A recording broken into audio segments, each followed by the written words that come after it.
yung mga utos sa Bible, hindi naman talaga nangyayari sa kanila lahat yung dapat mangyari, and therefore it leads to feelings of guilt. And if not treated well, it leads to hypocrisy. They pretend that everything is well because everybody else in the church seems to be well. At itatago nila ang kanilang mga kabiguan, mga pagkakamali, pagkukulang, at kung minsan pa, to absolve themselves, they project their guilt on others. It can happen that people do this, and it is because of a misplaced self-righteousness. O kaya naman, ang feeling ng iba, yung parang, wow, tagumpay na tagumpay sila sa kanilang spiritual life, na napakaayos ang kanilang buhay, tumino lahat. Sometimes it could lead to feelings of self-righteousness, which leads to feelings of judgmentalism, and unkindness, even cruelty to fellow believers who are failing. So dalawa ang pwedeng maging negative feeling ng mga born-again Christians after the honeymoon period, so-called. O kaya a combination of those feelings. In the other areas of their lives, parang napakamatagumpay nila, nasusunod nila ang kautusan, pero in other areas, they fail. So it leads to double-mindedness, sometimes to double lives. That in areas where they seem to be spiritually successful, they are very open, they display it, but in areas where they fail, they hide, living double lives. Of course, it leads to internal confusion, and in many other cases, to depression. Kaya maraming Kristiyano depressed, kung aaminin lang. Kasi hating-hati ang loob. Yung laging gusto kong bumait pero di ko magawa. Bakit ito sinasabi sa Bible, hindi nangyayari sa buhay ko? Ba't ang tagal-tagal ko nang Bible, ganito pa rin ako? Because usual Bible-based, legalistic Christianity could be oppressive instead of liberating. Mula nung nagbasa ng Biblia, umaten ng church at nagka-ministry, sa halip na lumaya, lalong nag-apos. Sa halip na lumuwag ang hininga, lalong sumikip ang dibdib. At sa halip na mas maging open sa kanyang buhay, lalong nagkunwari. Kaya napakaraming comment ni Jesus about this and against hypocrisy. Spiritual hypocrisy. Ganun nga ba talaga ang effect dapat ng paglapit kay Kristo, ng pagtanggap sa Kanya? But the Bible, read through the Jesus lens, actually really liberates and leads to personal peace instead of guilt and anxiety.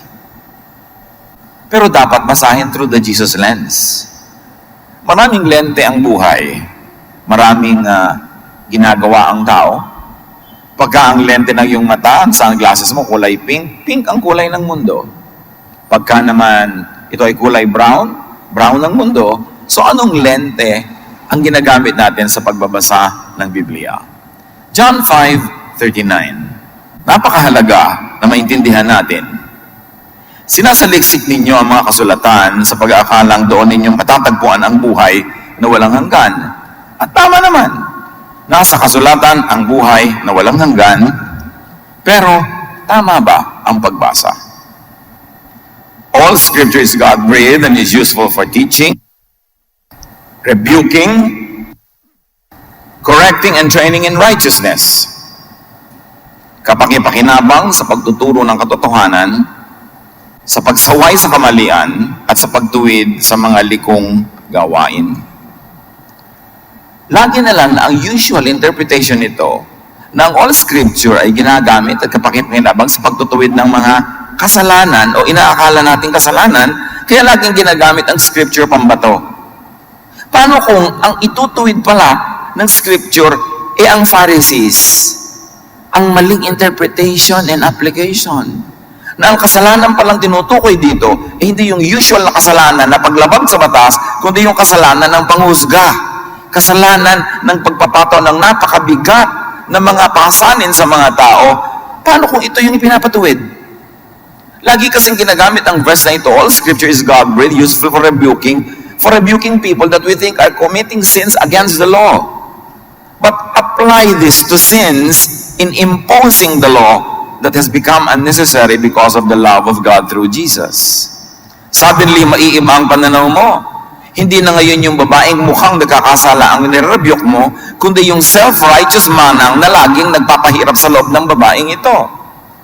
Ang ire-rebuke mo na ay hindi yung parang kulang sa pagbabasa ng Biblia, kundi yung sobra at sinasakal na niya ang iba. Anong sin ang tinutukoy na it is useful for rebuking, correcting, and training? And what is righteousness here? The righteousness of Moses? Or the righteousness through Jesus, which is received by faith? Sino ang dapat nire-rebuke? Yung mga Pharisees o yung mga pinapagalitan ng Pharisees?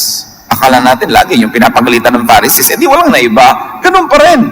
Bakit pa dumating si Jesus? Sino ang dapat laging babatuhin? Yung babaeng nahuli nila na nagkasala according to their law? O yung mga taong gustong mambato ang siya namang dapat batuhin? Sino ang dapat rebukein ng Scripture? Pag ang ginamit natin ng Scripture sa pagre-rebuke ng mga taong nagkakasala against the law, di walang naiba, bakit pa dumating si Jesus? At lahat tayo laging mare-rebuke. At lahat tayo laging mangre-rebuke. Dapat daw ito importante at kapakinabang sa pagtuturo ng katotohanan. Pero anong katotohanan? Kaninong katotohanan? Aling kamalian ang dapat na ituwid? Sino ang sinasaway? Ang sasawayin mo ba yung Pharisee o yung mga karaniwang taong laging pinapagalitan ng Pharisee? At paano sumaway? Paano magpasaway? Paano magtuwid? Paano magpapatuwid? Dapat lahat ito suriin. Kasi pag in-apply mo itong all scripture is God-breathed and useful for teaching, rebuking, correcting, and training in righteousness, ginamit mo ito against those people that you think are breaking the law, then nabaliwala ang grace. Ang dapat ang nire-rebuke ngayon yung mga sobrang manakal, magpahirap, manghusing, manghusga ng kapwa. Misuse, and abuse of Scripture is root cause of Christian hardship. Napakahirap ng nararanasan ng mga tao dahil hirap na hirap ang mga tao sa pagsunod. Hirap na hirap sila dahil dumating na nga si Jesus para palayain sila sa pagpapahirap na yon. Pero parang wala nangyari. Kaya habang nagbabasa ng Biblia, habang nagpapaka banal-banal, lalong sumisikip ang dibdib. Kasi sa totoong buhay, hindi naman talaga nasusunod kahit ng born-again Christian ang lahat ng yan. Dati, alam niya hindi niya nasusunod, pero ngayong siya ay Kristiyano na nadagdagan ng guilt dahil ine-expect na dapat nasusunod na. Nasaan yung grace kung yung law uli ang paiiralin? So how could Scripture be used correctly? How could misuse and abuse of Scripture be prevented? Or minimized, at least? What is the relevance and connection of Jesus to Scripture? Why was Jesus sent by the Father? Sagutin ang lahat ng ito. To set people free from the law. So that they don't need to be guilty when they are short by the standards of the law. Kaya meron tayong tinutukoy na Jesus filter. At ano ang Jesus filter na ito? Parang salaan. Sinasala natin ang lahat ng katuruan, ng mga batas, ng Old Testament, maging ng New Testament, sa pamamagitan ng salaan ni Jesus. At dapat yung lumalampas dito na i-apply natin ngayon sa ating buhay ay mga loving applications. So may mga old laws that can still be used up to now kung loving at papasa kay Jesus. At yung mga hindi na loving, hindi na pumapasa, hindi na gracious and kind, isa sa isang tabi na, kaya dumating si Jesus to set us free from the oppression of the law. Napaka-importanting isip-isipin, paano natin gagamitin ang Scripture? Trying to live by all the laws and regulations in the Bible without the Jesus filter could really make people guilty and anxious. Because no one can follow all the laws all the time. John 7:19, hindi ba't ibinigay sa inyo ni Moises ang kautusan? Bakit wala ni isa man sa inyo ang tumutupad nito? Kasi walang makakatupad. Acts 15:10, sinabi ni Pedro sa mga overzealous Christians that wanted to impose the law on Gentile believers, "Now then, why do you test God, or why do you make God angry by putting on the necks of Gentiles a yoke that neither we nor our ancestors have been able to bear?" Bakit nyo ginagalit ang Diyos? Ilalagyan nyo ng pamatok ang mga Gentile na hindi naman Hudyo, na mga pamatok na mga Hudyo na ni tayo at ang ating mga ninuno hindi naman na kayang dalhin. Kaya sabi ni Kristo, "Come to me, my yoke is easy, my burden is light." You don't have to carry the yoke of the law. Yung sa akin madali, sa akin ay magaan, kasi ako ang pumasan ng lahat ng hirap. Bakit kailangan ilagay sa leeg, sa balikat ng mga hindi naman Hudyo, ang mga batasan ng mga Hudyo, na ni ang Hudyo'y hindi naman na kayang sumunod? Bakit mahirap when you're under the law? Because breaking one law means breaking all. Pagka sa law ka sumunod, kailangan sundin mo lahat. James 2:10, ang lumalabag sa isang utos, kahit tumutupad sa iba pa, ay lumalabag sa buong kautusan.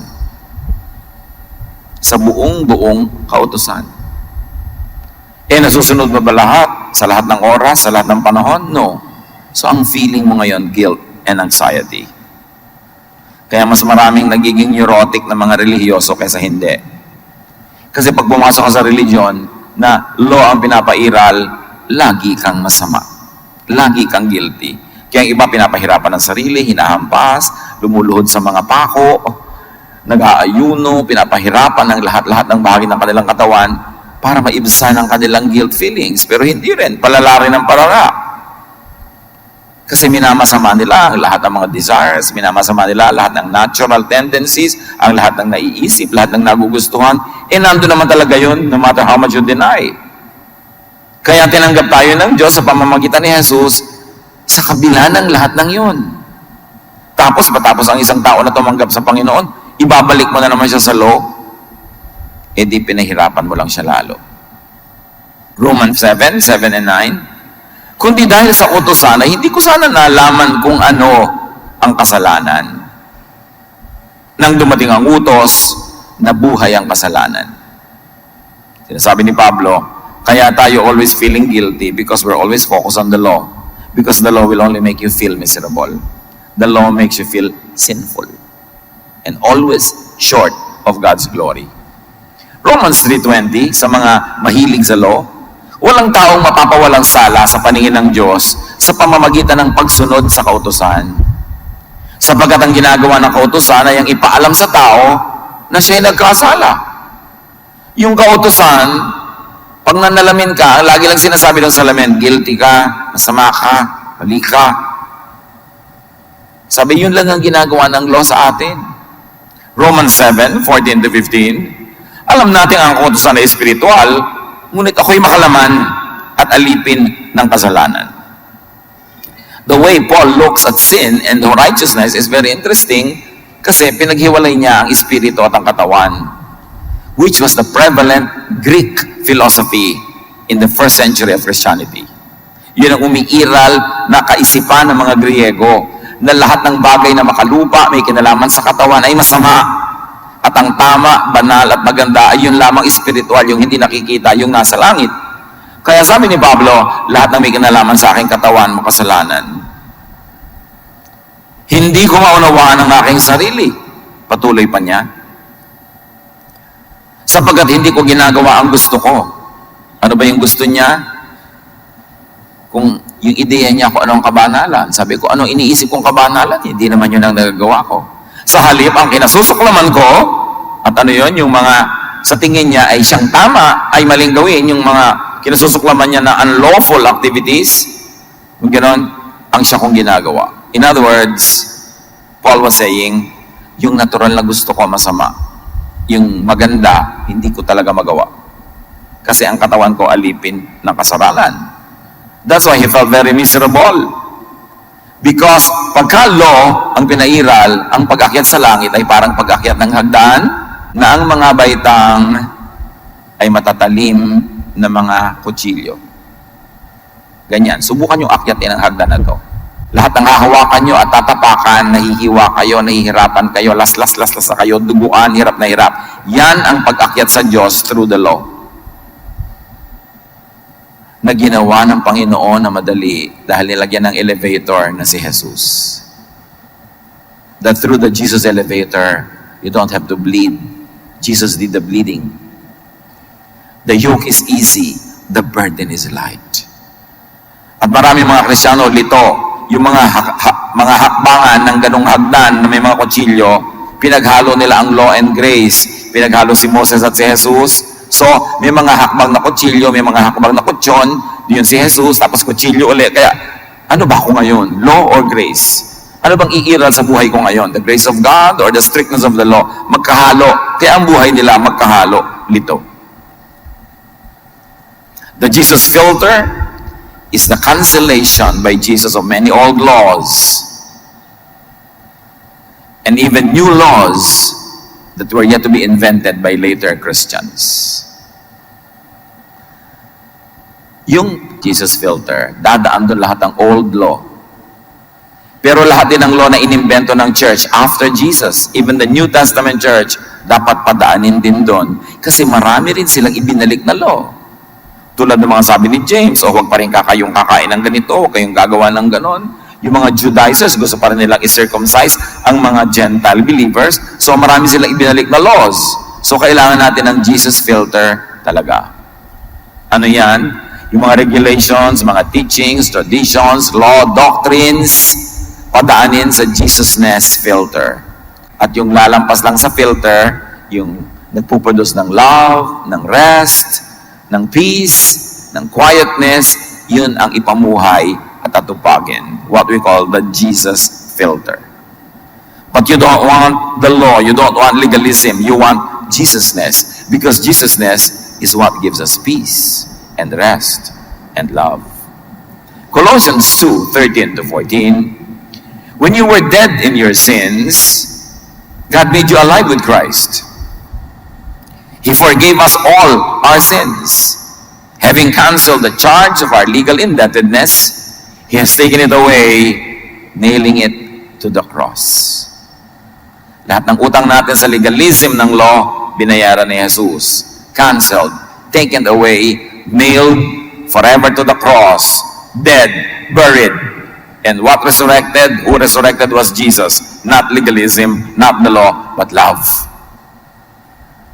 At ito ang dapat igiit sa mga Kristiyanong confused, pinaghahalo-halo ang law at love araw-araw. Kaya failure, success, guilt, nice feeling, nakakalito. Ephesians 2:14-15, for He Himself is our peace, setting aside in His flesh the law with its commands and regulations. Pinawalang bisa niya ang kautusan kasama ang mga utos at mga alituntunin nito. May lilinaw pa ba? Pinawalang bisa ang mga kautusan. Bakit laki natin pinapairal sa kapwa at sa sarili? Hindi naman natin nasusunod, guilt lang ang bunga. Kasi kung may bisa pa yan, baliwala ang kamatayan at pagkabuhay na muli ni Jesus, nagsayang siya ng panahon. Hebrews 8:7-13, for if there had been nothing wrong with the first covenant, the Old Testament, no place would have been sought for another. By calling this covenant new, He has made the first one obsolete. And what is obsolete and outdated will soon disappear. Ubod ng linaw. Kung wala daw mali sa unang tipan, bakit gagawa pa ng bagong tipan? E di ituloy na lang yung lumang tipan. At sa pagtawag daw ng new covenant, ng new agreement, ng bagong tipan, binaliwala, kinancel na yung lumang tipan. Hebrews, very clear. Inalis na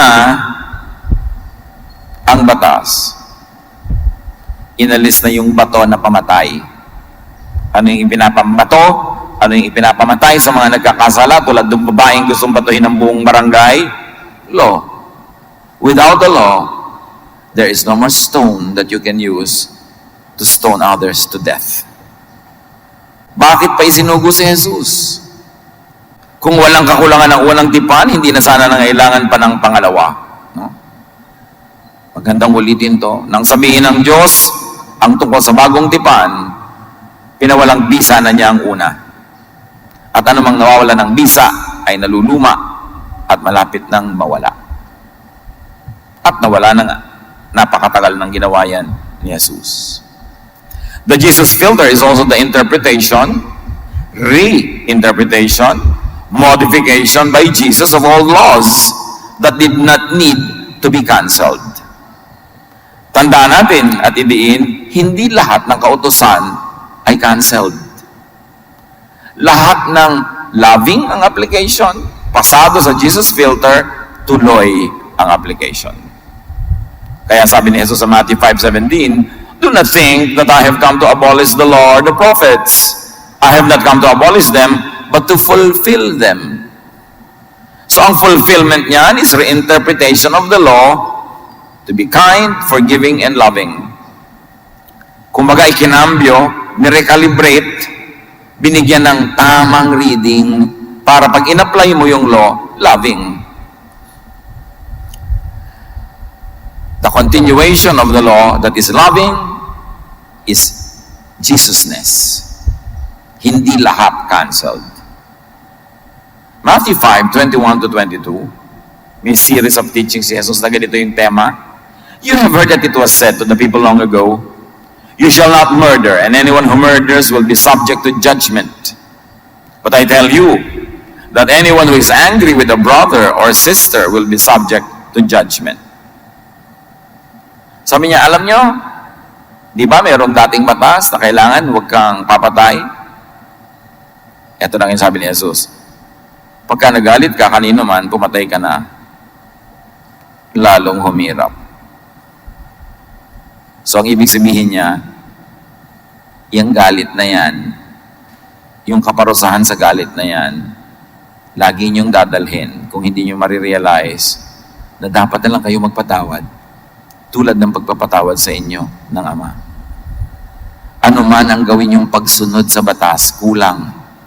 Pinapakita ni Jesus na yung batas, kulang yan. Kasi sabi niya, huwag kang papatay, pero I tell you, ang tunay na kahulugan yan, ni huwag kang magalit. So ano, law ka pa rin?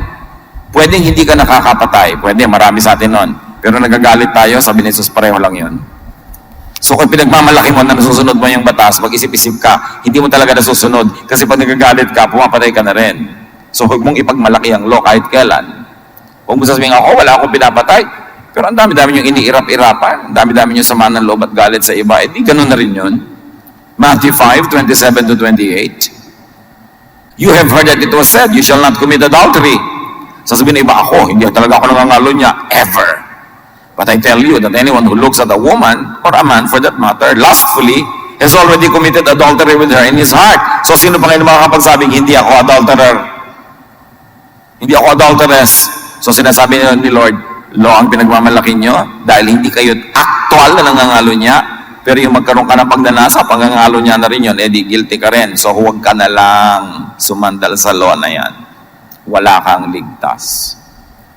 Did Jesus read and made the law appear to be really impossible to obey, even absurd, and needy of rereading and reinterpretation? Sinasabi ni Jesus, pag sa law kayo umasa, wala kayong pag-asa. Kaya hali kayo, basahin yung muli through my lens, padaanin through my filter, because only in my love, the forgiveness of God the Father in heaven, will you have hope. The Jesus filter is the standard by Jesus in dealing with one's shortcomings. At ano yun? Forgiveness. Hindi panunuri, pagsusukat, panghuhusga, pagpaparusa ang sagot sa ating mga pagkukulang, kundi forgiveness. The forgiveness of God. At yun din ang hinihinging sagot natin sa pagkukulang, pagkakasala ng iba sa atin. Forgiveness pa rin. Nandun lang ang pahinga. Pag pinatawad mo ang tao, mapapahinga siya, at ikaw din. Kasi habang hindi mo siya pinapatawad, ikaw din ang nagdadala ng galit. Pagod ka rin. Matthew 6:14-15, sapagkat kung pinapatawad ninyo ang mga nagkakasala sa inyo, patatawarin din kayo ng inyong Ama na nasa langit. Ngunit kung hindi ninyo pinapatawad ang inyong kapwa, hindi rin patatawarin ng inyong Ama ang inyong mga kasalanan. So para tayo mapunta sa Ama, it's not by obeying the law, but by being forgiven by God. And that happens when we also forgive others. Ang standard ni Jesus, tolerance of others and of self. Pagtanggap. Kumisan, tinitiis mo ang pagtanggap, pero tiisin mo, tanggapin mo, tolerance. Kasi ganun ang ginagawa ng Ama sa atin through Jesus. Matthew 5:44-45, ngunit ito naman ang sinasabi ko, ibigin ninyo ang inyong mga kaaway at ipanalangin ninyo ang mga umuusig sa inyo upang kayo'y maging tunay na mga anak ng inyong Ama na nasa langit. Sapagkat pinasisikat niya ang araw sa mabubuti, gayon din sa masasama. At nagpapaulan siya sa mga matuwid at sa mga di matuwid. So bakit sa church, ititiwalag mo yung sa palagay mo nagkakasala, bakit mo ipupuwera, bakit mo mamasamain? Si Jesus lang may sabi, nagpapaulan ng Ama sa mabuti at sa hindi. Pinasisikatan ng araw ang mabuti at hindi. Kasi actually, through the blood of Jesus, lahat na mabuti. Kahit internally, alam mong hindi. Pero ang mahalaga yung pagtingin sa'yo ng Diyos through the Jesus filter, through the Jesus lens, through the blood of Jesus. That's why you are declared sinless. Not because you are sinless, but because the blood of Jesus makes you clean. The Jesus filter is acceptance and inclusion of others and of yourself. Hindi lagi kang nakahiwalay, separatist, holy kami, kayo hindi. Kami ang mahal ng Diyos, kayo hindi. That is not Jesusness. That is Mosesness. Matthew 9:10-12. While Jesus was having dinner at Matthew's house, many tax collectors and sinners came and ate with him and his disciples. When the Pharisees saw this, they asked his disciples, "Why does your teacher eat with tax collectors and sinners?" On hearing this, Jesus said, "It's not the healthy who need a doctor, but the sick." But in reality, the Pharisees were sicker. They were more sick than the people they call sinners. So the Jesus filter is really all about love. Maraming nagtuturo against love from the pulpit of Christian churches. Because they think pag loving, ay naku masyadong maluwag, ay konsentidor, ay wala nang morality. Yan ang turo ni Jesus. And many people who call themselves Christians insist on legalism, on the law. Na namatay nga si Jesus dahil sa law. John 13:34-35, "A new command I give you." Isang command na lang ibinigay ni Jesus in place of all the commands of old. Love one another as I have loved you. So you must love one another, which means walang patakarang pagtanggap. By this, everyone will know that you are my disciples, if you love one another. Paano daw nakikilala ang tunay na tagasunod ni Jesus? Kung may pagmamahalan. Kaya maraming mga churches nakalagay sa gate, statement of faith. Nakalista doon lahat ang pananiniwalaan at pag hindi ka naniwala doon, talsik ka, uusgahan ka, sisipain ka.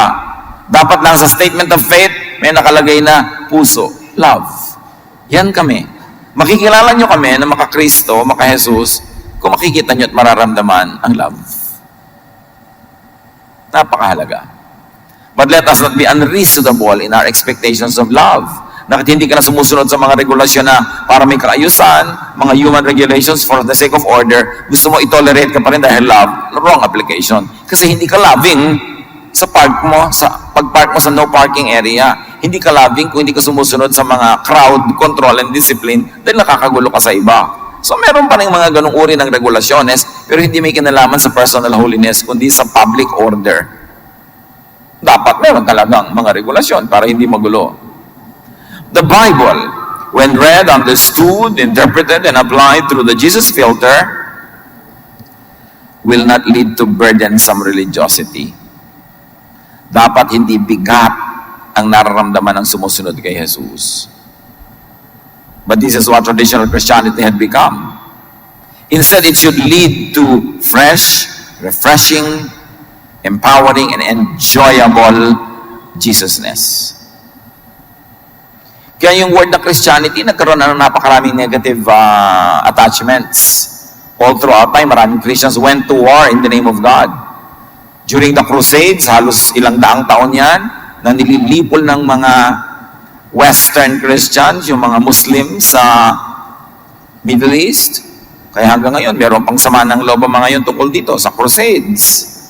Maraming mga warang mga Protestants versus Catholics in Europe. Ang dami-dami mga bansa ang sinakop, kinawawa, dinusta ng Western civilizations in the name of evangelism and in the name of God. Kaya yung word na Christianity, ang gulo-gulo na, marami nang kasama yon na negative. We should go back to Jesusness. Plain, simple, pure, minus the additions and subtractions of religion. Jesusness gives peace and rest, promotes love, and is really what Jesus teaches and gives. In fact, the first believers were not even called Christians. They were called followers of the way. And the way was Jesus. And the way was the way, the method, the style of Jesus. John 5:24, pakatandaan ninyo, ang nakikinig sa aking salita at sumasampalataya sa nagsugo sa akin ay may buhay na walang hanggan. Hindi na siya hahatulan, kundi nakatawid na siya sa buhay mula sa kamatayan. So, believers of Jesus have no business judging one another. Kasi sinabi, hindi na tayo hahatulan. What does that really mean? Huwag tayo lagi mag-backslide sa law, sa style ng mahilig sa law na laging nangahatol, nanguhusga sa sarili at sa kapwa. John 10:10, Jesus says, I have come that they may have life and have it to the full. Full life. How can you have a full life when you're always guilty? How can you have a full life when you're always short of the law? You can only have a full life when you are rested and peaceful because you rest in the love of God through Jesus. Not something you earn, but something that is given for free. Not something that you keep, but is kept by Jesus in heaven because He always lives to make intercession for people like us. Matthew 11:28-30, probably the most repeated scripture ever sa atin because it's the central teaching of Jesus. And should be the main effect of Jesusness. Come to me, all of you who are weary and burdened by the law yun, and I'll give you rest from the law. Take my yoke upon you and learn from me, not from the lawgivers, for I am gentle and humble in heart, not like them. And you will find rest for your souls, not stress, not anxiety. For my yoke is easy and my burden is light, not heavy like the burden of the law. John 14:27, peace I leave with you. My peace I give you. I do not give to you as the world gives. Do not let your hearts be troubled and do not be afraid of the law and punishment. Marami pa, Kristiyano na nga, takot at takot pa sa second coming, takot at takot pa sa end of the world. Dumadating si Jesus, matatakot ka, di ba dapat matuwa ka nun? Tinatakot kasi ng religion, laging pananakot, laging kulang ka, repent, the end is near. Ang tagal ko na nag-repent, ba't paulit-ulit? At yung the end is near na yan, 2,000 taon na yan eh. Wala pa rin naman. So bakit ko laging iisipin yan? Ang dapat isipin ko, mahalin ang kapwa, alagaan ang aking sarili at ang aking kapwa, magpaka-Jesus, at kung kailan man darating yan, di dumating, sabi nga ni Jesus, tanong kayo ng tanong, ako nga, hindi ko alam yan eh. Hindi yan alam ng mga anghel. Bakit nyo ba inuukil-kil na alamin yan? Ang alamin nyo ay paano maging maibigin. Ano mang oras kayong abutan ang end of the world na yan, kung ano man ang ibig sabihin yan, hindi okay kayo because you're loving and you're being loved. Do not be obsessed with that and do not be afraid. Aaten ka ng church, tatakutin to ka sa end of the world. Bakit pa tayo may Savior kung takot ang effect? Dapat pahinga. Kung ano mang oras abutin yan. Yung iba, nagre-resign pa sa trabaho dahil marapit na ang end of the world. Samantala yung laging verse na binabasa nila, 2 women were working at the mill. One is taken, one is left. So nagtatrabaho sila noong abutan. So huwag kayong mag-resign. 2 men are working in the field. One is taken and one is left. So nagtatrabaho. So huwag kayong tumigil sa enrollment sa school. Huwag kayong tumigil sa trabaho. Keep on living. At kung kailan tayo abutan yan, edi yun. Salamat. But relax. The world is in God's hands. Huwag tayong lagi na lang na natatakot. Kung kayo'y bagong-bago pa sa Panginoon, bagong-bago sa church, bagong-bago sa Bible, if you were just beginning to read and follow the Bible, huwag nang dumaan sa Old Testament Pharisees and New Testament Christian Pharisees. Diretso na sa Gospels. And up to a point, stay there. Focus on Jesus. Magbabasa kayo ng Biblia, sisimulan nyo pa sa simula, ang dami na nga na-cancel. Go straight to Matthew, Mark, Luke, John. Focus on Jesus. And then read Galatians. Read the important teachings of Ecclesiastes, which is very Jesus. And the wisdom of the Proverbs, which is also very Jesus. At buhay na kayo sa mga books na yun. Marami kayong panahon, you have to actually read others, but read them through the Jesus filter.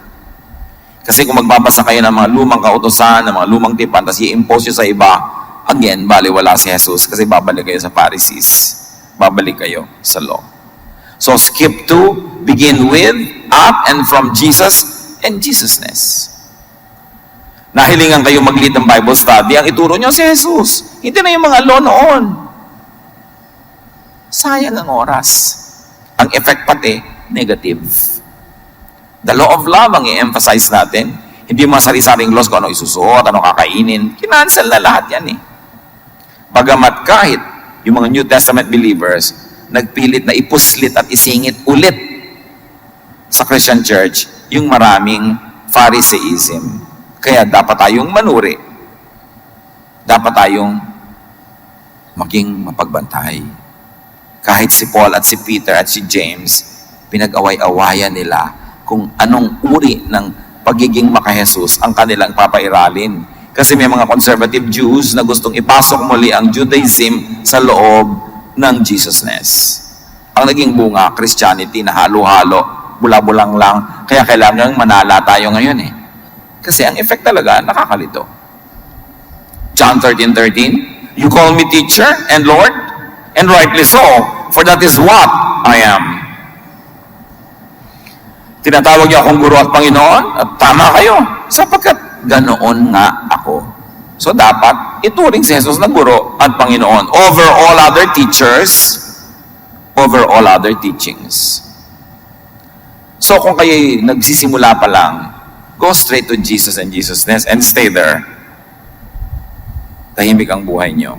Pero kung ang tagal-tagal niyo na sa church, you're already seasoned in reading and following the Bible, dumaan na at nagkulang, nabigo sa pagsunod sa Old Testament Pharisees and New Testament Christian Pharisees, at maraming ganon.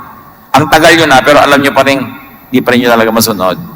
You should know by now the difficulty, futility, and impossibility in living by many Old Testament and New Testament laws. So, huwag na kayong magpasakop muli sa mga laws. Nakita nyo na at napatunayan na hindi talaga nasusunod. Huwag ipagpilitan. Romans 7:21-25, ito ang natuklasan ko, sabi ni Pablo. Kapag nais kong gumawa ng mabuti, at ano yung mabuti? Yung according to the law. Ang masama ay malapit sa akin. Ano yun? According to my human nature. Sa kaibuturan ng aking puso, ako'y nalulugod sa kautusan ng Diyos, pero hindi ko magawa. Ngunit may ibang kapangyarihan sa mga bahagi ng aking katawan na salungat sa tuntunin ng aking isip. Binibihag ako ng kapangyarihan ito sa kasalanang naninirahan sa aking katawan. Again, because Paul was subscribing to the Greek ideology and Greek philosophy na ang katawan ay masama, everything earthly and physical is bad, and only that which is unseen, which is in heaven, is good. Kaya sabi niya, ang lahat ng reality ko, bad tuloy. Kay saklap ng aking kalagayan. Sabi niya sa verse 24. Pag ganyan, na sinusukat ko lagi ang sarili ko sa law, hopeless ako. Sino ang magliligtas sa akin mula sa katawang ito na nagdadala sa akin sa kamatayan? Sino ang magliligtas sa akin sa law? Sa inability ko to obey the law? Wala nang iba kundi ang Diyos sa pamamagitan ni Jesucristo na ating Panginoon. Salamat sa Kanya. Sabi ni Pablo. Sabi, kung ako lang, di ko talaga magagawa. Ako na ito si Paul. Ako na ito. Di ko talaga magagawa yan. Lahat tayo din natin magagawa. Paano na tayo? Ay, salamat, may grace. Salamat, may love. Kasi ang talagang magliligtas sa atin ay hindi ang pagsunod, hindi ang paggawa. Kasi hindi natin masusunod lahat at magagawa lahat all the time. Ang magliligtas sa atin ay ang walang patakarang pagmamahal at pagtanggap ng Diyos sa pamamagitan ni Jesus. Kaya pwedeng magpahinga. Kaya pwedeng matahimik ang tao. Ang atupagin, grow in spirit. To grow, dapat may na-outgrow. Para ka lumaki, meron kang pinagkakalakhan, meron kang iniiwan. 1 Corinthians 13:11. Nung ako'y bata pa, ako'y nagsasalita, nag-iisip at nangangatwirang tulad ng bata. Ngayong ako'y mayroon ng sapat na gulang, iniwanan ko na ang mga asal ng bata. At ano pinag-uusapan dito? Legalism. Subscription to the law. Sabi ni Pablo, kasi si Pablo, dahil tao din naman, nag-develop din siya, hindi naman lahat ng paninindigan niya nung una, gano'n na rin hanggang tumanda siya, nag-develop din. Kaya sabi ni Jesus, nung araw, masyado ako legalistic. Pero ngayon, mature na ako, hindi na ako isip bata. Naunawaan ko na ang pag-ibig. Kaya si Paul noon na laging nagagalit, lagi may pinapagalitan, may pinapatiwalag pa, nung lumaon, sabi niya sa 1 Corinthians 13. So, meron daw iba, faith, hope, love. But the greatest of this is love. Na-realize ni Paul at itinuro ni Paul na at the end of the day, ang pinakadakila sa lahat ng katuruan ay ang pag-ibig.